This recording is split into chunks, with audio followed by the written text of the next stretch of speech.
What's happening YouTube? I'm Alex and today I'm taking a look at another cheap Chinese action camera. This one it's called the H9 Ultra action camera. So it can film in 4K, it has Wi-Fi so it can connect to your phone, and it costs under $45. So a lot of value packed in this box right here.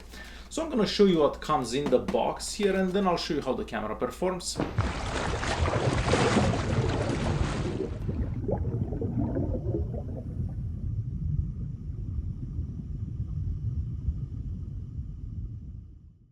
The H9 comes in this box right here. On the front we just see a couple of colors that you can get for the camera, and on the back of the box just some specifications about the camera itself.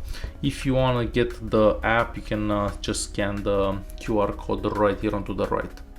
Inside the box we find a waterproof case, a pretty cool thing to have, and then we have a whole bunch of accessories. This is so you can mount the camera onto the bicycle, a micro USB cable, a couple of stands here. They both have a 3M tape onto the back, another stand right here. This is so you can set the camera on a tripod or something like that. And yeah, a lot of stuff. We even get a charger here, another door for the waterproof camera. What else? A couple of straps right here, some zip ties, a cleaning cloth, and yeah, a whole bunch of stuff. And all the way at the bottom we find the manual.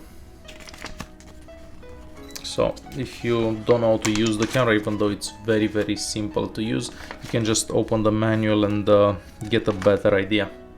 If you've seen a GoPro before, this camera looks just like a GoPro. It is made of plastic entirely, and on top here it feels kind of rubberized. However, it's still plastic, but some softer plastic.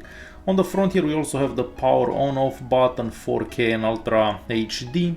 Onto this side we have arrow up, arrow down, and that's the speaker right there. This button here turns on the Wi-Fi.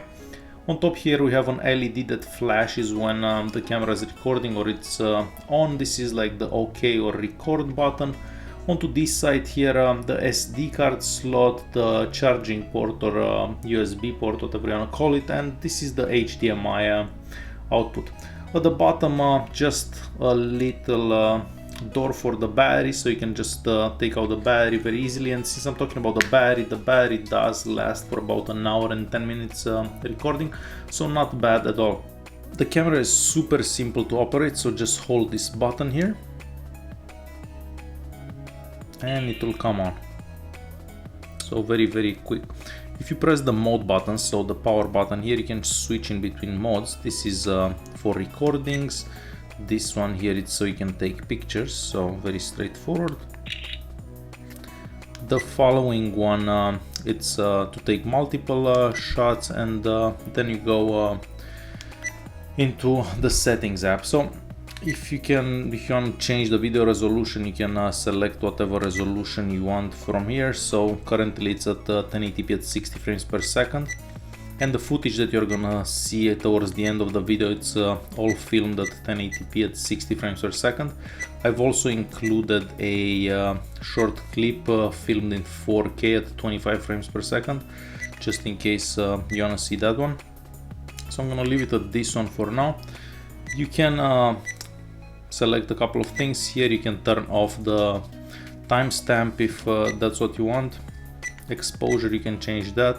You can also change the photo resolution, like picture resolution, and I've also added a couple of sample pictures as well. So you can make like time lapses with this camera. So what that is, you just make the camera take pictures every whatever seconds you are into. So you can do that. Power, frequency, languages. I'm just gonna show you what languages are available. So a few languages available.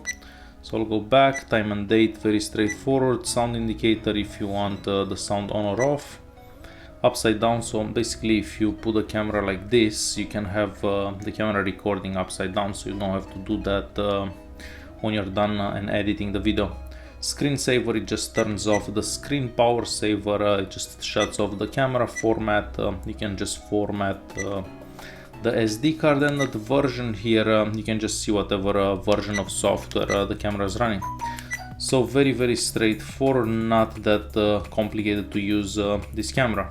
Now if you want to use the app that comes with the camera, so you're gonna hold down the button, the down button.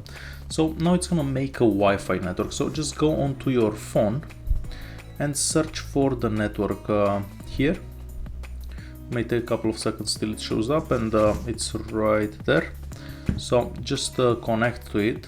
The password is 12345678990.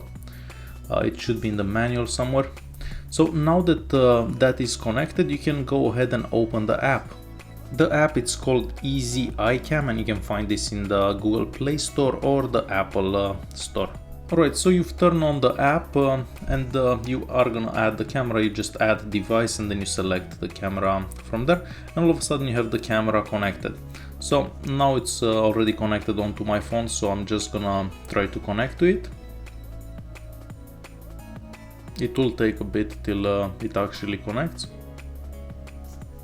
And now we can see onto the phone everything that the camera sees. If you wanna take a picture, you're gonna select the picture mode right here at the bottom, and if you do wanna record, you're just gonna press the record button.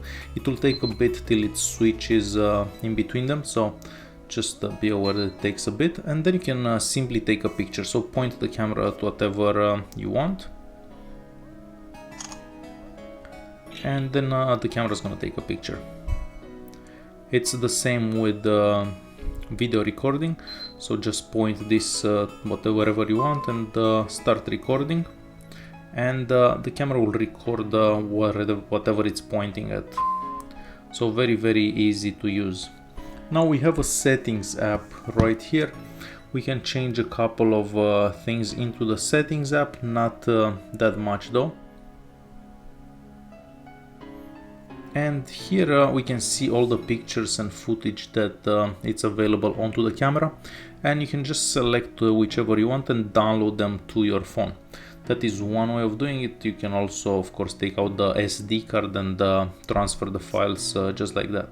On the app you can also change some settings for the camera. So if you press this button here, you can select whatever resolution you want, and again if you change that to the picture, you can just change whatever resolution you want for the picture. So the app is very straightforward, not that complicated to use. Now this camera costs only about $45, so not that expensive by no means, and yes, it can record in 4K. Picture quality, it's okay, but it could be better. I mean, the details aren't exactly there, and you're taking a look at a couple of pictures that I've been taking with this camera. So yeah, the details aren't there, but the pictures don't look that bad.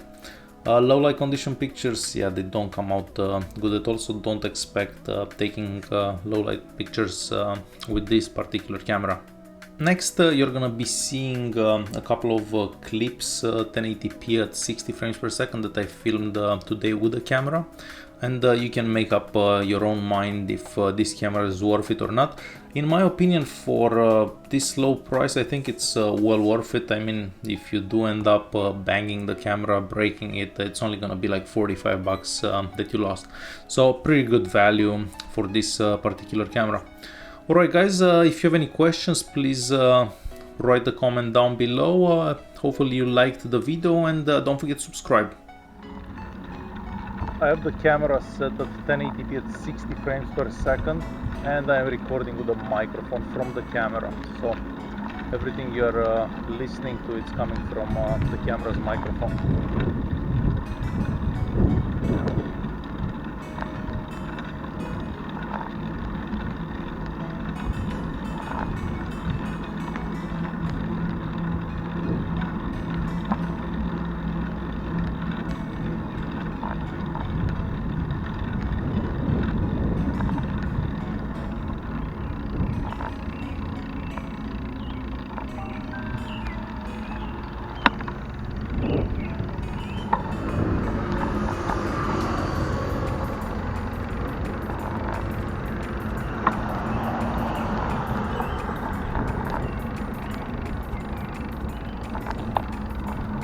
and this is a low light video, so I can still see pretty good on the little screen here. I'm not sure how it's gonna turn up when I put it on the computer.